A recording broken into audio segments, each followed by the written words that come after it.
Hi everyone. आइए आज हम लोग डिस्कस करते हैं average velocity and instantaneous velocity, क्या डिफरेंस है दोनों में और इसकी अंडरस्टैंडिंग मतलब उसको समझने की कोशिश करते हैं। तो before going for average velocity and instantaneous velocity हम लोग एक बार रिविजिट कर लेते हैं पोजीशन वेक्टर क्या है, right? And after that we will go into that. आपने एक फ्रेम सेलेक्ट किया है, that is X Y Z. एक फ्रेम सेलेक्ट किया है जिसका ओरिजिन ओ पे है, ठीक है। अगर ए पॉइंट पे कोई पार्टिकल है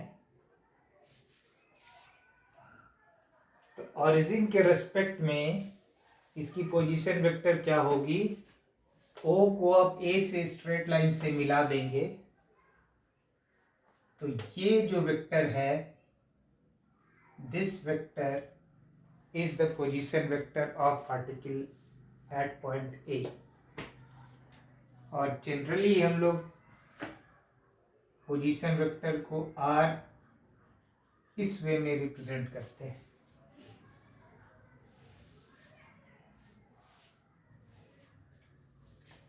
ये जो लोकेटेड है इसका अगर आप कोऑर्डिनेट ढूंढेंगे तो कोऑर्डिनेट ढूंढने के लिए क्या कीजिएगा, y से आप एक्स जेड प्लेन में परपेंडिकुलर ड्रॉप कीजिएगा। मीन्स पॉइंट ए से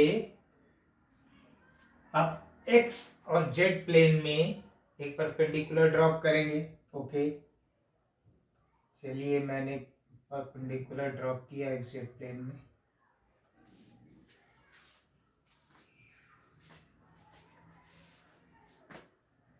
इसकी इस पॉइंट की जो परपेंडिकुलर ड्रॉप की है इसकी x से उसकी डिस्टेंस z के डायरेक्शन में कितनी है, तो z के पैरेलल आपको एक लाइन ड्रॉ करनी पड़ेगी।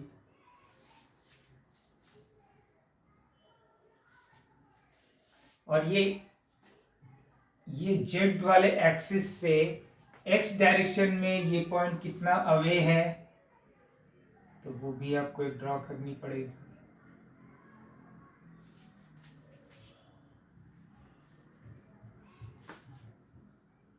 आपको इसकी कोऑर्डिनेट क्या है, x 0 0। इस पॉइंट की कोऑर्डिनेट क्या है, 0 0 z।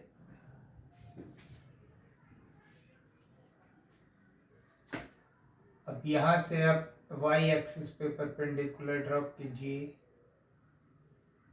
पॉइंट ए से।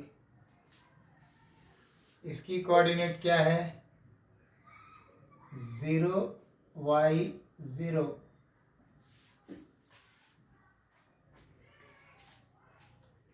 तो कहने का मतलब ये है कि ए पॉइंट पे पहुंचने के लिए ओरिजिन से आपको पहले जेड डिस्टेंस इधर कवर करनी पड़ेगी, जेड एक्सिस के अलोंग।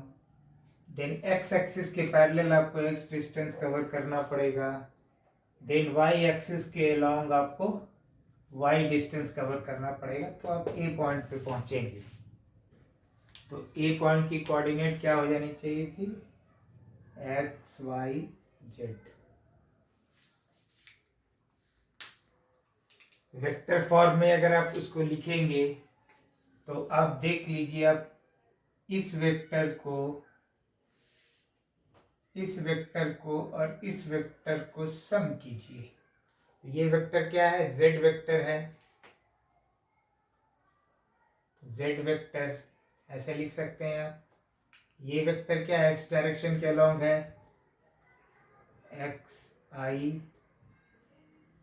ये किधर है, y डायरेक्शन में है, तो यही आपका r है। क्लियर?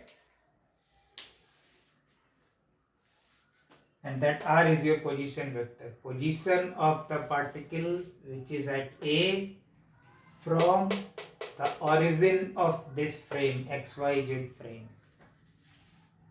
Okay,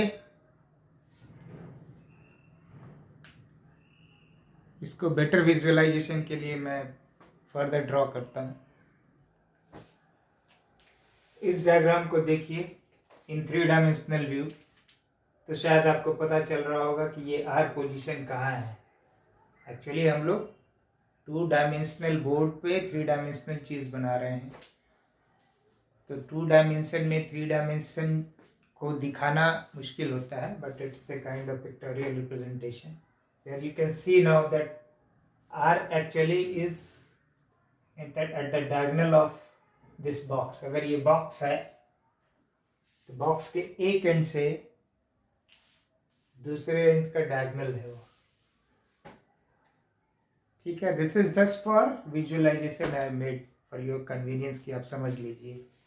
तो आपको इस पोजीशन तक पहुंचने के लिए आप O से Z डिस्टेंस यहाँ कवर कीजिए, इस डायरेक्शन में X डिस्टेंस कवर कीजिए, इस डायरेक्शन में Y कवर कीजिए, तब आप इस पॉइंट पे पहुंच जाएंगे। और वो कुछ नहीं है, Z का वेक्टर है, X का वेक्टर है, Y का वेक्टर है, तीनों को सम कीजिएगा तो R मिल जाएगा। So hopefully it is clear. Now we will go for average velocity and instantaneous velocity. इस डायग्राम में देखिए with reference to this frame, आप ओरिजिन से सब कुछ इसका देख रहे हैं, तो पार्टिकल इस पाथ को फॉलो कर रहा है, मतलब इस पाथ पे मूव कर रहा है। यहां से मान लिया उसने ए पॉइंट पे हमने पकड़ा और डेल्टा टी टाइम के बाद बी पॉइंट पे पकड़ा, तो अगर इसके ए पे टाइम अगर मैं बोलूं कि time was t and B पे time was t plus delta t, तो it means delta t interval में पार्टिकल ए टू बी पहुंच गया। तो ए टू बी पहुंचने में उसका डिस्प्लेसमेंट क्या हुआ, उसका पोजीशन वेक्टर कितना से चेंज हुआ, तो आप ए पे जब था तब उसका पोजीशन वेक्टर निकालिए। पोजीशन वेक्टर आपने क्लाइंब कीजिए ए से, ओरिजिन से ए को मिला दिया, ये था पोजीशन वेक्टर। अगर मैं उसे आर ए कह दूं, position vector when the particle was at A,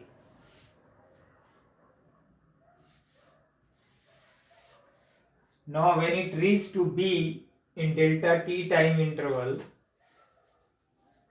B पे पोजीशन वेक्टर क्या थी,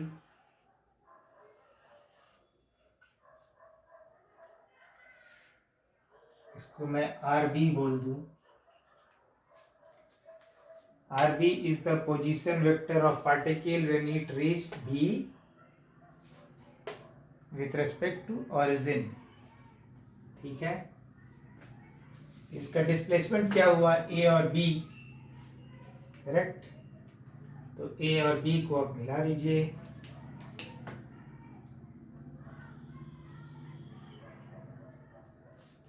और इसकी डायरेक्शन क्या हुई, ए से बी की ओर जा रही है, तो इस वेक्टर का डायरेक्शन ये होगा। तो ए बी को क्या बोलेंगे हम, A B basically change in position है, राइट। तो अगर मैं उसको डेल्टा आर वेक्टर से रिप्रेजेंट करूं,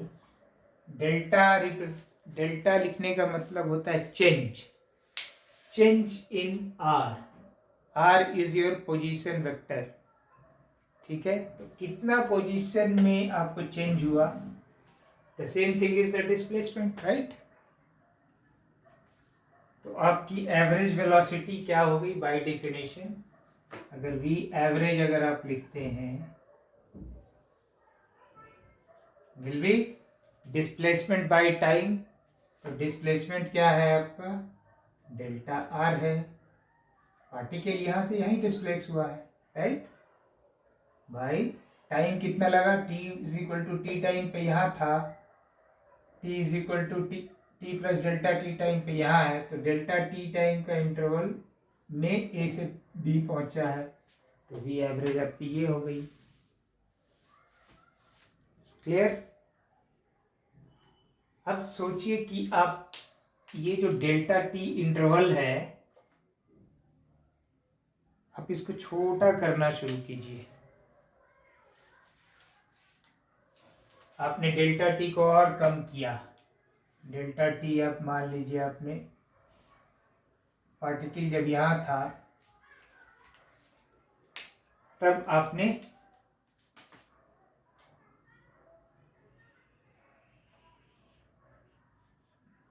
उस केस में आपका डेल्टा आर क्या हो गया था?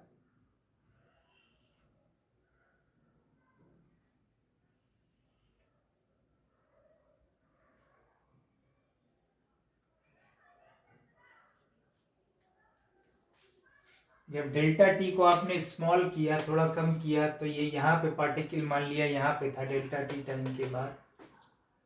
समझ रहे हैं ना? डेल्टा टी को छोटा, यहाँ पे हमने डेल्टा टी समझ लीजिए कि 100 सेकेंड्स लिया था। यहाँ पे हो सकता है मैं 40 सेकेंड्स में देख रहा हूँ, तो 40 सेकेंड से पार्टिकल यहाँ था। तो अब डेल्टा आर ये हो गई, आपको ये वाली डेल्टा आर हो गई। अगर ब्लू से देखना चाहें, ये delta, now your new delta R is this. तो देख रहे हैं डेल्टा टी छोटा होते जा रहा है, डेल्टा आर भी आपका छोटा होता जा रहा है। और भी छोटे समय के लिए ले डेल्टा टी को और भी रिड्यूस कर देते हैं।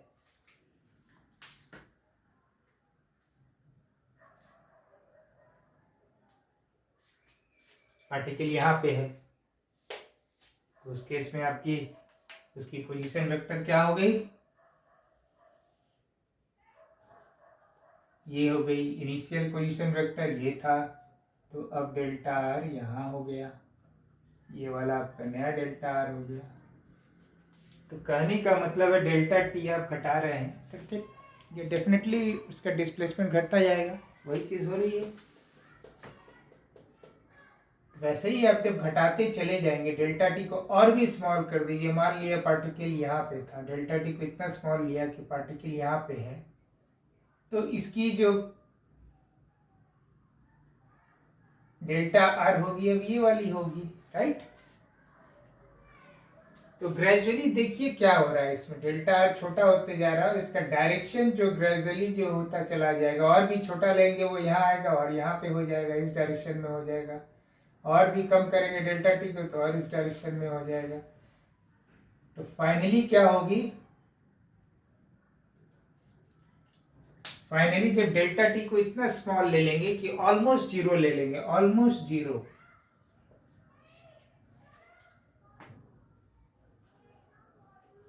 ऑलमोस्ट जीरो लेंगे तो क्या होगी? बेसिकली हमारी जो वेलोसिटी जो मिलेगी वो इसी पॉइंट पे, एक पॉइंट की ही मिलेगी। और वो जो कर्व जो है, कर्व इसका डायरेक्शन इस डायरेक्शन में, वो उसके टेंजेंट डायरेक्शन में मिलेगा। तो ये थोड़ा अच्छे से आप लोग इमेजिन करके देख लीजिए, ठीक है? तो डायरेक्शन मिल गई इसकी, कर्व के जिस पॉइंट पे था वो, उस पॉइंट पे जो आर्क थी, उस पॉइंट पे उस आर्क पे टेंजेंट होएगा, टेंजेंट डायरेक्शन में। तो ये वाली डायरेक्शन इसकी मिल गई। और आपका इसको फिर क्या लिखेंगे? तो इसको फिर v लिख देंगे और delta R by delta T limit delta T tending to 0, then this becomes, इसको we write in this form, and this is nothing but your instantaneous velocity। तो फर्क देख लीजिए, एवरेज वेलोसिटी ये हो गई। एवरेज वेलोसिटी एक मैक्रो लेवल के टाइम इंटरवल पे मिलता है, जबकि इंस्टेंटेनियस वेलोसिटी किसी इंस्टेंट पे, किसी पर्टिकुलर टाइम पे उसकी वेलोसिटी क्या है वो बताता है। दोनों में यही फर्क है। This is your instantaneous velocity, this is your average velocity.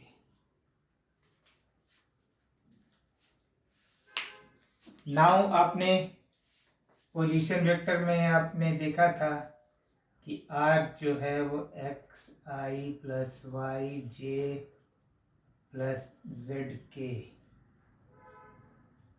where I, j and k is the unit vector in the direction of x, y and z respectively by dt. Further आप इसको तो ये आपको dx by dt हो गई I, dy by dt j, dz by dt k. अब dx by dt को आप magnitude of the velocity in x direction vxi लिख सकते हैं. This is vyj, this is vzk.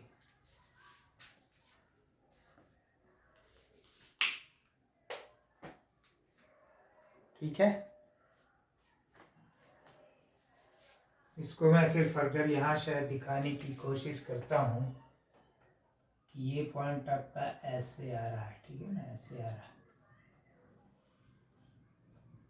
फिर वो ऐसे जा रहा है. यहाँ से स्टार्ट लिया हम. इस पॉइंट की इंस्टेंट वेलोसिटी में इंटरेस्टेड हैं. तो जब आपका जो पार्ट जब डेल्टा टी को छोटा करते जा रहे हैं तो ये हो गया अभी आपका ये हो गई डेल्टा टी, और भी डेल्टा आर अब ये हो गई, और भी छोटा कीजिएगा डेल्टा आर ये हो जाएगा. बट डायरेक्शन इसका देखिए कैसा हो जा रहा है, ग्रेजुअली वो टैंजेंट की ओर जा रहा है. तो जब इसी पॉइंट पे लेंगे तो जो इंस्टेंटेनियस वेलोसिटी की जो डायरेक्शन है वो उस पॉइंट पे टैंजेंट होगा. ओके, आपके दिमाग में क्वेश्चन होगा, ये चीज आ रही होगी कि delta T is almost zero and delta R भी बहुत ही स्मॉल है. सो देन वी का हमें वैल्यू कैसे मिल जाता है ना. इट्स ऑलमोस्ट ऐसा लग रहा होगा because this is the ratio, D R and D T का रेशियो है. तो हो सकता है जैसे अगर आप इस वे में आप एक प्रैक्टिकल एग्जांपल से समझ लीजिए कि मान लिया कि delta T is 10 to the power -1000, हालांकि इससे भी कम है, लेकिन मैं प्रैक्टिकल एक मैक्रो लेवल पे समझाने की कोशिश कर रहा हूँ. और ये 10 to the power 99 है, 999 है. तो अल्टीमेटली आपको क्या मिल गया इसका रिजल्ट, 10 मीटर पर सेकेंड. ठीक है, ये मीटर है, ये सेकेंड है. So though delta r is also reducing and going to a very small value, but since dt is even smaller than dr, so you are getting a value like जिसको आप read कर सके, है ना. It's not a zero velocity, but it's a velocity. Yeah, it could be 100 meter per second, it could be 200 meters per second. वो question में mention किया हुआ होगा. So hopefully average velocity and instantaneous velocity is clear. So once again, average velocity is taken over an interval of time, जबकि instantaneous velocity is taken at one particular instant. कि अगर particle यहाँ पे है, यहाँ पे इसकी instantaneous velocity क्या है, तो उस जगह के लिए आप सोचेंगे अगर पार्टिकल अगर यहाँ है, मान लिया, चलिए मैं एक अलग से डायग्राम बनाता हूँ. पहले इस पे पार्टिकल मूव कर रहा है, यहाँ से ऐसा मूव कर रहा है. पार्टिकल का मुझे यहाँ पे निकालना है, इंस्टेंटेनियस वेलोसिटी क्या होगी. तो हम इस जगह पे हम कंसीडर करेंगे, इस जगह पे मैं dt टाइम लूंगा. dt टाइम में ये dr डिस्टेंस अगर कवर किया होगा which will be in the tangent direction.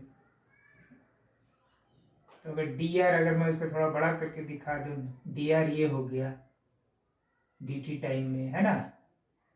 तो वही dr by dt is your instantaneous velocity. Your direction will be at the tangent, उस पॉइंट पे, उस कर्व के उस पॉइंट पे टेंजेंट के डायरेक्शन में होगा. So hopefully this is clear. Any doubt, please do let me know through your comment in the comment box. I will explain it further. Thank you.